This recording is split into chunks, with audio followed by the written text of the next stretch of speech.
Things you should know this week. As always, check the back of your bulletins, see what we've got going on. And if you need a monthly printed calendar, they're available at the welcome table. Please remember to silence all your electronics as we get ready to enter into sacred space. And this is your reminder that these services are taped and live broadcast. If you haven't heard yet from the committee that is developing the plans for renovating Waters Hall, they are going to present their ideas after the service. If you haven't talked to them yet or haven't given your opinion, please consider hanging out after the service and hearing about the ideas for Waters Hall and giving your ideas. And I think that's all I've got. So good to see Amy walking to the pulpit.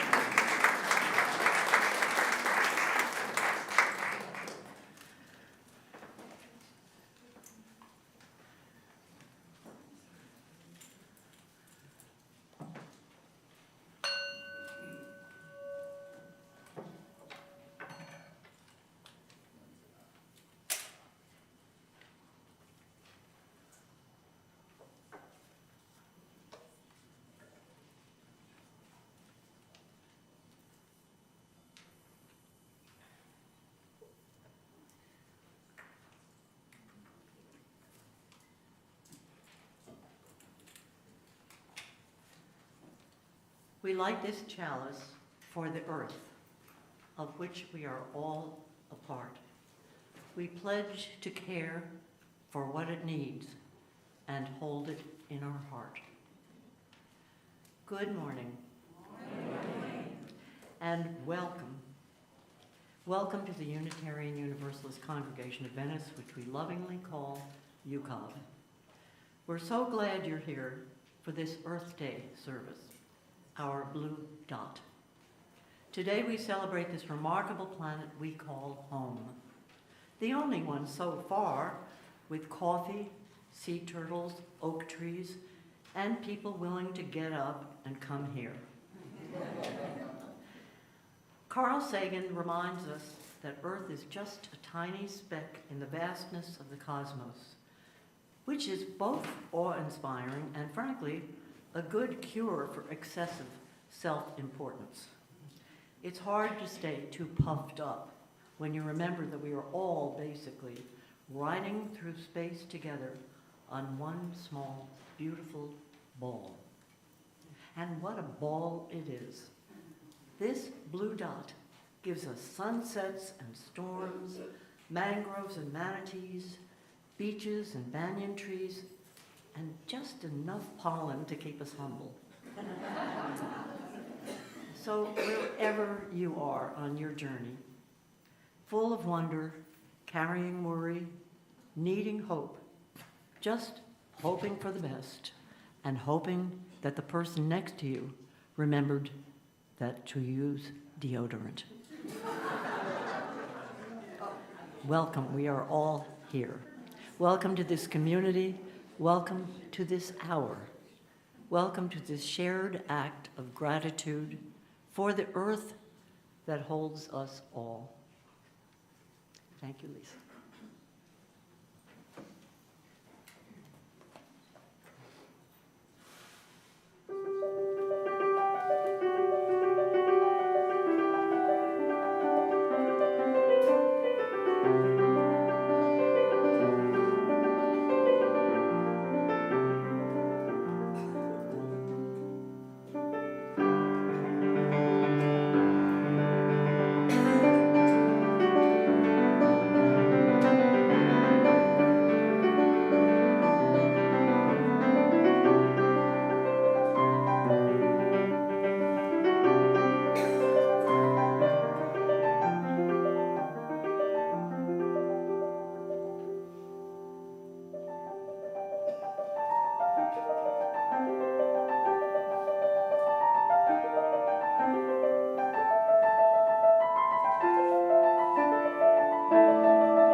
Good morning, and I'm so glad to see each and every one of you here today. It is good to be together on this Earth Day, on this beautiful morning, on this small and precious planet that is our home. We come from different paths and different stories, different joys and burdens, and yet here we are together breathing the same air and standing on the same ground. Carl Sagan reminds us that from far enough away, Earth is that blue dot rotating gently in a sunbeam. But for us, it's everything. It's the place of our laughter and our grief and our children and our ancestors, our music and our memory. It's the place where love becomes visible. And today we remember that we are not separate from creation, not masters standing above, but a part of the great web of life itself.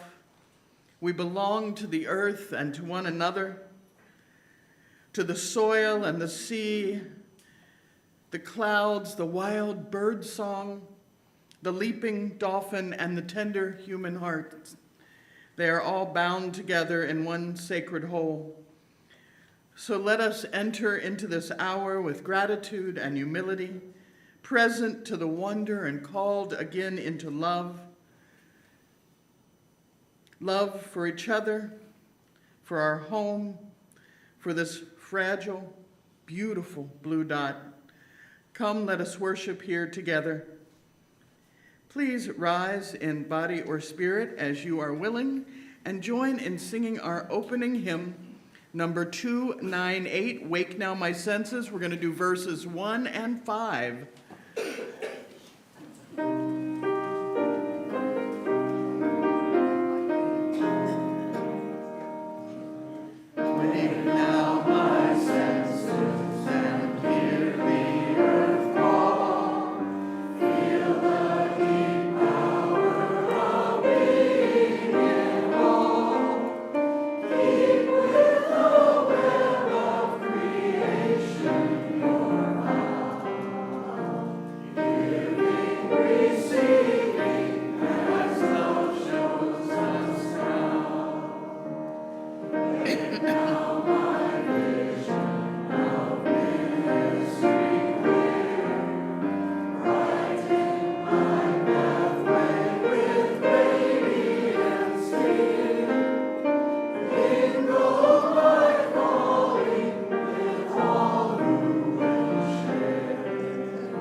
This is the time in our service where we do our offering, and we always do it with a bad joke because giving shouldn't hurt. A UU minister was deeply dissatisfied with the tiny amount in the collection plate each Sunday, and a friend suggested to him, perhaps you might be able to hypnotize the entire congregation into giving more. And just how would I do that, the minister said. His friend said, it's very simple. First, you turn up the air conditioning so that the auditorium is warmer than usual. Then you preach in a monotone voice. And then I want you to dangle a watch and swing it in a slow arc above the podium. And then I want you to say $20. $20. They will do whatever you say. So the next Sunday, the Reverend did as suggested, and lo and behold, the plates were full of $20 bills.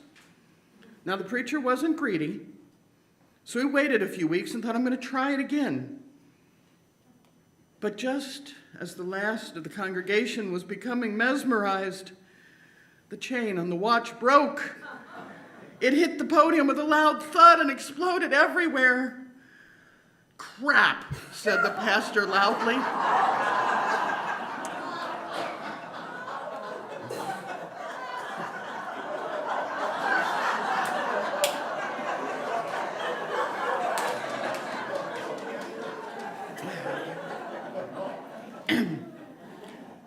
are getting very sleepy. The morning offering will now be given and gratefully received.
Thank you so much, not just for anything you gave today, but for everything you do for the life and the work of this community.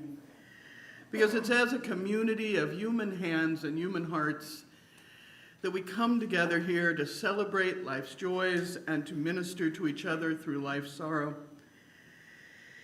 This is our time of sharing, so if you have something you want to share, a joy or a sorrow, please raise a hand, and either Tom or Tony will bring you a microphone, and we just ask that you keep it under 1 minute, please. I just want to say that this is National Library Week. It's the kickoff, and there's a display back there celebrating our library, but this is national. It's celebrating all libraries everywhere. There's something going on in the public library, for example, every week to honor the workers and the work that libraries do. And this year's theme is Find Your Joy. So it's just a wonderful theme, and we have books and items out there for finding your joy.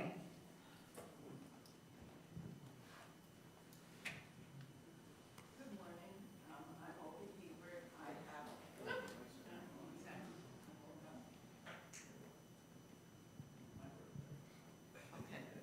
I'm Olga Hebert. I have actually 3 joys this month, maybe 4 now that I know about the library week. But the first joy is that it's Earth Day, obviously being co-chair with Donna Jewett of the Green Committee, and that is Wednesday. There will be a program here on Wednesday celebrating that, as well as our service today. The other joy is that April is National Poetry Month, and I hope in a future year, it's a little late now, that we could make more of a deal of that here at UCOV. And the third is the newly revised Englewood Art Center is going to celebrate World Collage Day on May 7th, and you might want to look up fun things to do with that. Thank you. Hi everyone, my name is Anna Tralius, and I'm back from Japan. It was a wonderful trip traveling around the south of Japan with my daughter, and it's wonderful being back. It's such a long trip, you never know what's going to happen. I just wanted to remind you that after the service today, we have a Social Justice Committee meeting, and I hope to see you there so we can celebrate again the success of our amazing Save a Democracy for All conference. And I just wanted again to express my deep appreciation for all the work UCOB has done to make it into a successful event. It could not have happened without you, and I will be forever grateful, not for me, but for our democracy. Thank you.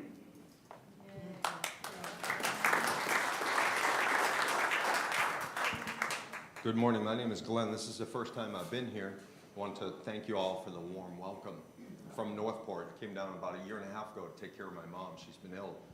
Recently she got a really bad news about a month ago that she had a fatal diagnosis of cancer. Well, we saw a surgeon in Fort Myers, and that's not true. She's gonna die an old lady. She's gonna have a little surgery, and she's 91, and so that's it, thank you. My name is Jack Head, and if you're from Massachusetts or Maine, this is an important day. We celebrate Patriots' Day, the day the farmers and the merchants grabbed their hunting rifles and stood up to the mightiest army in the world, who heard the last thing said before they started falling was, "Fix bayonets, no one lives."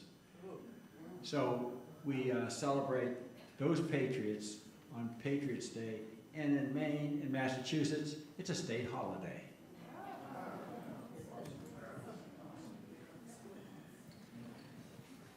Tony, you got one?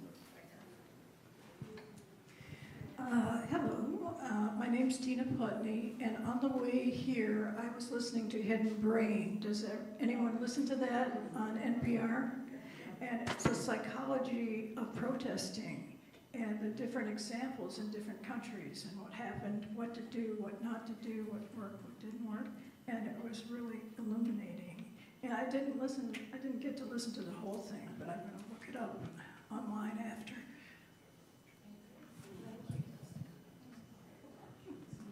Hello, I'm Pam Palmer, and I want to give a thank you to Barb Gundy and Steve Leapley, because last Sunday I mentioned that Richard and I had the pond examined about 4 years ago, and one of the things they mentioned was that there was a tree here called a weed tree that was sucking up too much water, and they told us to get rid of it, and they cut it down, but it was growing again. So I mentioned it last Sunday, and I noticed it's already gone. And so you have a wonderful view of the pond. So thank you. Hi guys, my name is Dean. As you guys know, I work at Habitat for Humanity in Manatee County for my full-time job. We're having trouble filling a one-bedroom, one-bathroom house that we have just built in Palmetto. A lot of our homeowners that buy these homes, they have families. It's too small. We're looking for anyone that would be willing to buy a house at a 0% interest rate mortgage. You'd have to fit the income requirements. Looking for someone whose family has moved on, moved out, and needs a nice place to live. So if you're interested, please talk to me after the service. Thank you guys. Hi, just want to take a moment to acknowledge the ladies and gentlemen who help in the kitchen preparing our food every Sunday morning. And today we have a beautiful array of food out there today. Barbara Pierce, Patty White, today Marcy, Aboff Peterson, Paula Hartley. You all know who you are, and I want to greet you and thank you all for your efforts coming early and helping us put out good goodies for each other. Thank you.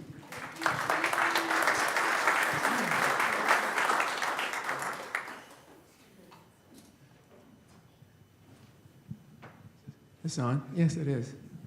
Hi, I'm Roger Rowell.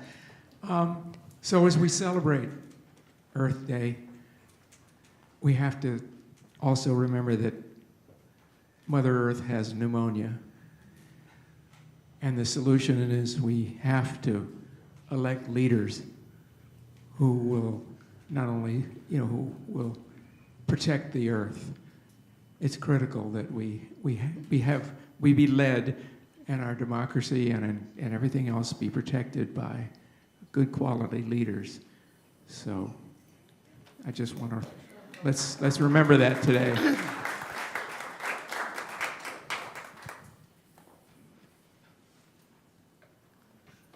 that it? May the love of this community hold all who need love and concern, and may the light of our community shine on the broken places of the world. May those who are grieving be comforted, and those who are tired find rest. May the broken places be healed, and may those who are filled with joy and laughter be abundant.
Our first reading is from Carl Sagan's Pale Blue Dot, a vision of the human future in space.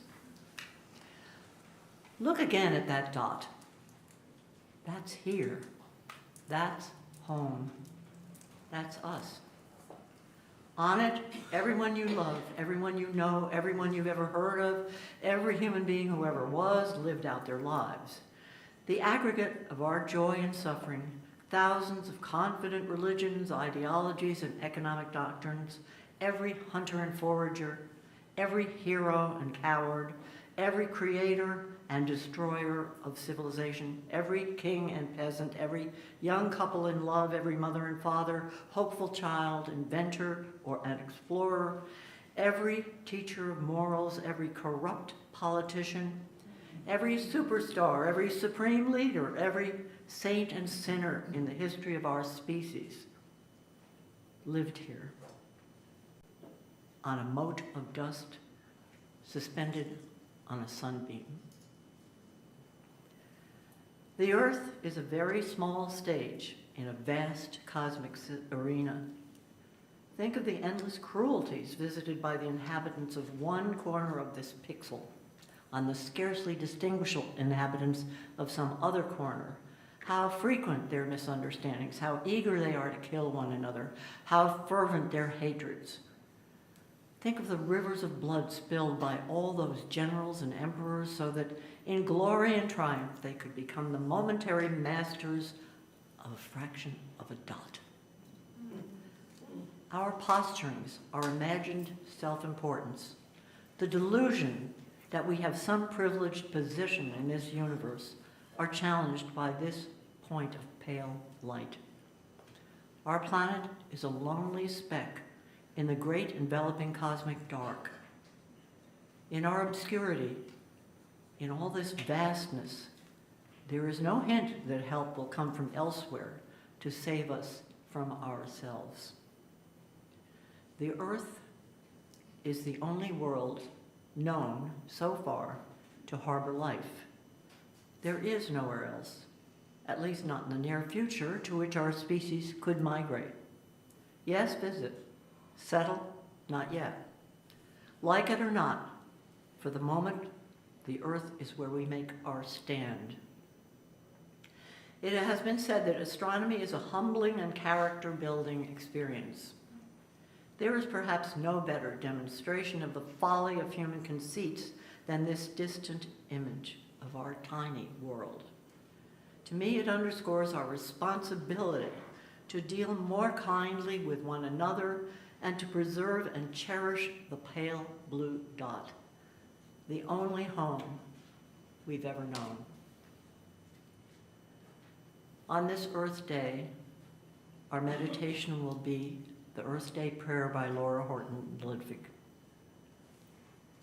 Today, let our prayer be for hope and commitment to stay in the struggle and to do what is right as best we can each day, and to love you, Spirit of Earth and Ocean, stars and rocks, beings of every kind, not least our human neighbors, to love this glorious whole as we love ourselves.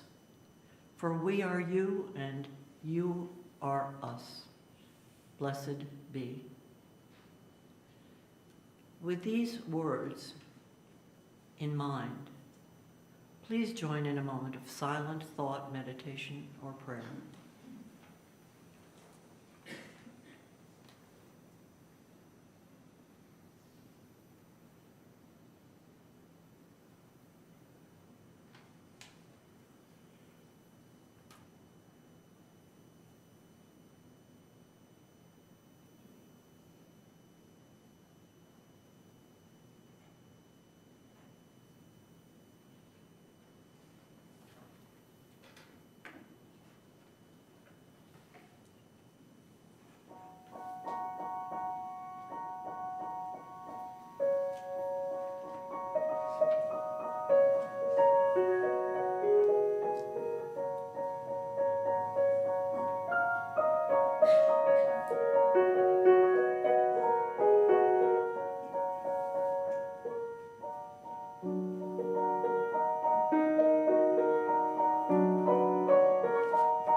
This reading is from the transcript of the Forest Man of India, who saved an entire island.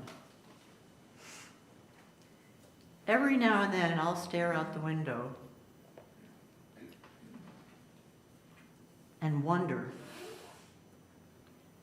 what's the point? What is the point? And then I read about Javed Payeng, also known as the Forest Man of India. He's been planting trees his entire life to save a sinking island, and it's working. Assam, India is the home to the largest river island in the world, called Maji. It's in the Brahmaputra River. Over the years, soil erosion has been devastating the riverbank. Many of the river islands have been swept away, and there are fears that Maji will soon be sunk. Too much of India's landscape has been shifting, largely due to climate change. It's a pretty dreary outlook for the nice folks who live there and for those in nearby towns. As a kid, Jadhav enjoyed playing in the area. When he noticed dead snakes washing ashore the Maji sandbars, he felt an urge to plant. This was no joke. Jadhav was only 16 when he started his lifelong tree planting career. It was a slow roll to start. He decided to plant a variety of seeds because he instinctively knew that biodiversity is key. But he found it challenging to source enough seeds, as much of the island was barren. Jadhav would travel long distances to find and carry seeds back to the river island. Eventually, when his trees grew and produced their own seeds, he was able to expedite the tree planting process. 40 years later, Jadhav had planted over 1.5 million trees. I'll say it again, 1.5 million trees across 1,400 acres. I've planted every tree by myself, says Jadhav. What's also interesting is that Jadhav decided to do this out on his own sheer yearning for a greener world. This wasn't meant to be a publicity stunt. It wasn't discovered until 2008, when a herd of elephants wound up in Jadav's forest. The authorities followed them, and they were astonished by what they saw. Maji Island is now regularly visited by elephants, rabbits, deer, tigers, monkeys, birds, reptiles, and people. The media can't leave this guy alone. Jadav has piqued the interest of scientists, journalists, and YouTubers. He's been invited to speak at TEDx conferences, and there are brilliant award-winning documentary films about Jadav. There's even a children's book. Jadav is heralded as a hero of India, and moreover, around the world. Around the world, it's believed that reforestation and regeneration are key in the fight against climate change. This is one guy who grew an entire forest. Just imagine what the rest of us could do.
Simply beautiful. And now we, as a congregation, will sing hymn number 131, Love Will Guide Us. Stand as you are willing and able. Thank you.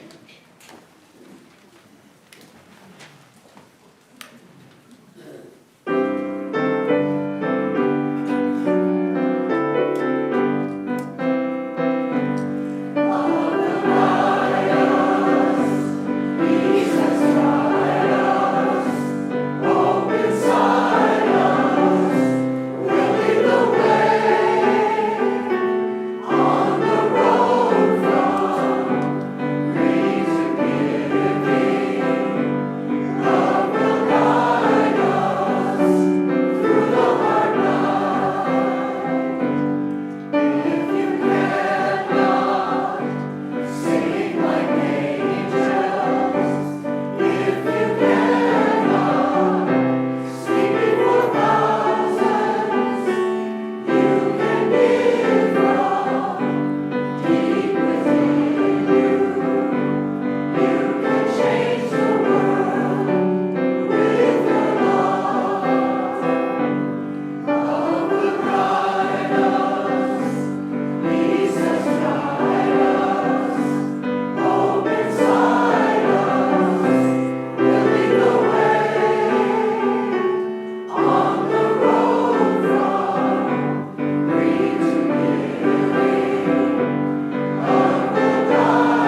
few weeks back, we talked about a Dickens character, Uriah Heep. That oily little man who used his false humility to aggravate everyone around. And I was thinking about Uriah when I was writing this sermon, because there is a particular kind of humility that comes from seeing a picture of the earth taken from far away, and we all just got to experience that as we got the photos from space. There's humility there, not in that fake Uriah Heep sense, not the kind that says, oh, I'm nobody, and then everybody rushes to reassure you how wonderful you are. Real humility. Humility that gently but firmly reminds us that however important we may feel while arguing on Facebook or screaming in traffic or debating whose turn it is to bring snacks, we're all here together on this little blue planet, spinning through a silent abyss. Carl Sagan's words, reflecting on that planet, reminding us that everybody that we've ever known or heard of or that ever will be has been here on this tiny speck. Every fake Messiah, every Antichrist, every great hero, all the saints, all the sinners, all the ones who couldn't characterize themselves if their life depended on it. We're all in the same neighborhood, galactically speaking. We're all on the wrong side of the tracks. There's a whole thing online, a huge community devoted to writing stories about the earth as the place where aliens go by and roll up their windows and lock their doors. We also get referred to as Space Australia. The idea that every other race looks at us are very attached to our arguments. We can take a planet that from space looks like a shimmering jewel, and we can divide it into countries and districts and neighborhoods and HOAs. We can divide it into beaches where you can go and beaches where that one guy sits on a chair and says, private property. But from a distance, all of that disappears. And that's one of the great gifts of Earth Day. It asks us to take a giant mental step back, because from here, close to us, we see all the divisions. This is mine, that's yours. My country, your country, this race, that race. This religion, that religion. This party, that party. Human beings are so good at drawing lines that if left unsupervised, we could probably divide up the moon by Thursday. But from a distance, what do we see? We see one planet, one home, one dot in the vastness. Years ago, Julie Gold captured that same truth in her song, From a Distance. Bette Midler made it famous in the 90s. And the song asks us to do something. It asks us to take a huge step back, to look where the world still looks blue and green and healthy and snow-capped. Oceans are there, water is flowing, there are eagles and enough land, and it looks peaceful. And the bittersweet truth of that song is that distance can make it look better than it is, because from a distance there's harmony, but up close there's war. There's hunger and greed and fear and people shouting in all caps. People using guns and bombs. But the song doesn't just describe an illusion, it describes a possibility. It describes a truth that is not always visible from where we stand in our daily anxieties. From a distance, we remember what is most real. This earth is one interconnected whole. Rivers could care less about national borders. The atmosphere doesn't check passports. The warming ocean cannot be persuaded by talking heads on a news show. Birds migrating don't stop and think, oh, I've entered into a region with different zoning laws now. Elk don't care which country they're standing in. Nature has never been impressed by our paperwork. So this day isn't just a day to admire the flowers, though they're nice, or to feel vaguely guilty about using plastic straws. It's a spiritual invitation. It is a summons back into reality. This planet is not scenery. It's not the backdrop for us main characters. It is a main character. It's a part of the web, and so are we. That is one of the deepest truths that we proclaim. It's not just pretty UU poetry to put on the wall. It's a profound theological claim that says nothing exists alone. We are the trees and the soil and the sun and the rain, the air and time. The osprey depends on the fish, and the fish depends on the water. The water depends on systems larger than any one of us can control, and we depend on all of it. We are nature that has become self-aware. We are dust and breath and salt water and story. We are not visitors. We came from earth, and to earth we will return. We are part of nature. And that's where your ethics start to change once you understand that. Because if the earth isn't other, if the earth is us, then it is really hard to strip, burn, poison, desecrate, pave. We learn to stop acting like college students in an all-you-can-drink bar and remember that this is a friend, a partner, a piece of us. To harm the earth is to harm our kin. But guilt isn't the message, not really. Responsibility, yes, honesty and urgency. But the earth doesn't need one more congregation sitting around going, oh yes, we are terrible, pass the fair trade coffee. And that's not who we are. We are people called to love. People who can see clearly enough to act. Because there is no plan B. There's no heavenly waiting room to sit in while we get to trash this place and move on. This is home. Home is where you repair what's broken and learn habits that make health possible. Where you try to leave things better than you found them. Our love means wonder for the joys of this planet. It means we get to be astonished that there are such things as sea turtles and galaxies and lichen and Beethoven, all at the same time that we're here. Nothing is ordinary about breathing the atmosphere. It's a miracle.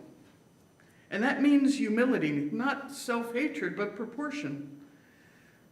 The kind of humility that says, I'm small, and that's not an insult. We aren't the center of creation. We aren't the main character, and that's okay. Because we're all in it together. My well-being is tied to yours and to the planet and to the people around that planet. Droughts and flood and fire, extinctions of species, they are part of me. They are part of you. We don't need to take massive, glamorous action. We're called to be faithful. The things so many of us already do: reuse, recycle, support policies that support the living world, teach children wonder instead of domination, Choose to live as though the future depends on us being the people we can be. We won't save the planet before lunch, I'm sorry. But we can start today. You can make your life a vote for reverence, for balancing, for healing. That's where religion comes in best. It gives you a container to hold you as you do that work. Because our dot is blue, but it's also green and brown and gold. It's covered with the sound of laughter and tears and hunger and hope. And it's all we have ever known. From a distance, we remember that we belong not to one little tribe, but to life itself, flowing into itself, where lines can blur, and where we are led by love. May we learn to live as if it were true. May we cherish our blue dot and one another.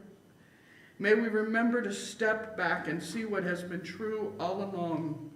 One people, one planet, one web, held together on this small, shining world by gravity, by science, and by love.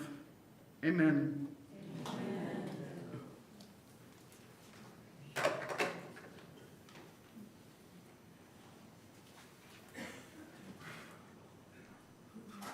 We extinguish this chalice, but not the light of love, the fire of hope, or the call to cherish this fragile blue dot we call home.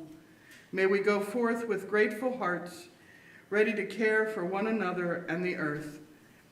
Please rise in body or spirit and join in singing our closing hymn this week, number 1007, There's a River Flowing in My Soul.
Go now in wonder and in responsibility. Go remembering that this planet is small, precious, and shared. May your hands bring gentleness, your words bring healing, and may your life be a blessing to this beautiful earth and all who dwell on it. Peace, ashe, and may it be so.